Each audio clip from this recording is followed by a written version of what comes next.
৪-৫ দিন ঘোরাঘুরির পর মনটা এমনিই বাড়ি বাড়ি করে। যদিও তাওয়াং সার্কিটে আমাদের খাওয়া দাওয়ার খুব একটা অসুবিধা হয়নি, তবু বাড়িতে ফিরতে সবারই ইচ্ছে করে। তাওয়াং থেকে ফেরার পথে একটা ছোট্ট উপত্যকা আমরা দেখেছিলাম রামা ক্যাম্পের কাছে। এই ভ্যালির অদূরেই রয়েছে national centre research for yak. এখান থেকে ভ্যালিটির খুব সুন্দর ভিউ আপনি দেখতে পাবেন।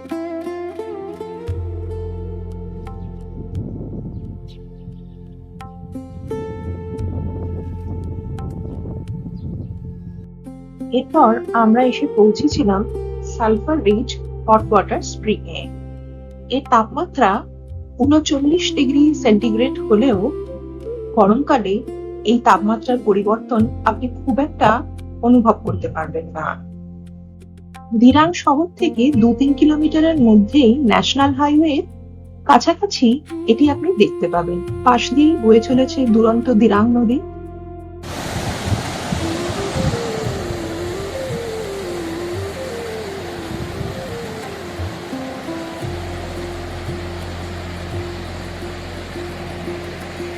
দিরাং নদীর পাশ দিয়ে চলতে চলতে আমরা পৌঁছালাম দিরাং ডিজং এ।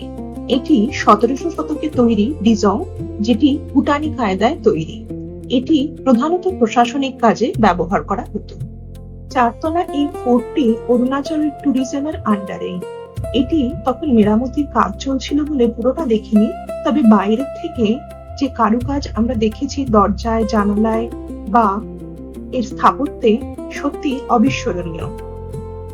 দিরাং ডিজং থেকে বেরিয়ে বমডিলার পথে আসতে আসতে নামলো মুষলধারে বৃষ্টি। আমরা এসে পৌঁছলাম একটা ছোট্ট ক্যাফেতে। সেখানেই ডিনার সারলাম পিৎজা আর কিছু ইউরোপিয়ান ডিশ দিয়ে। পরদিন সকালে আবার বেরিয়ে পড়লাম গৌহাটির উদ্দেশ্যে। রূপা একটি সুন্দর শহর পড়ে এই রাস্তাতেই। রূপা খুবই সুন্দর। অপরূপ রূপা নামটিও যেন এর কাছে খুবই কম। ব্রেকফাস্ট করতে আমরা দাঁড়িয়েছিলাম শেরগাঁওতে। নদীর ধারে একটা ছোট্ট ঝুপসের মধ্যে কয়েকটা রুটি আর তরকারি খেলাম, কিন্তু ওখানে দাঁড়িয়ে প্রাকৃতিক সৌন্দর্য যেটা দেখলাম, শুনলাম ওখানে আপেলের বাগান টাগানও রয়েছে। হায়, বমডিলায় না থেকে শেরগাঁওয়ে থাকতে পারতাম। মনকে সান্ত্বনা দিলাম, অল ইজ ওয়েল। যেটা ছিল না ছিল না, সেটা না পাওয়াই থাক। চলতে চলতে আমরা এসে পৌঁছালাম আসাম, অরুণাচল ও ভুটানের সংযোগস্থলে ভৈরবকুণ্ডর কাছে। এখানে ইন্ডিয়া ভুটান বর্ডার খুবই প্রসিদ্ধ।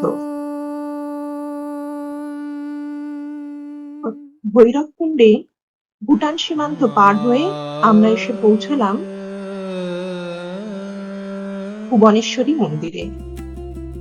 তখন ভুবনেশ্বরী মন্দিরে শুরু হয়েছে সন্ধ্যা আরতি।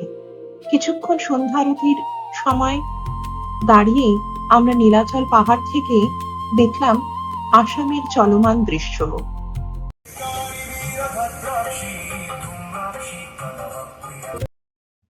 গৌহাটি থেকে ফিরলাম কলকাতায়।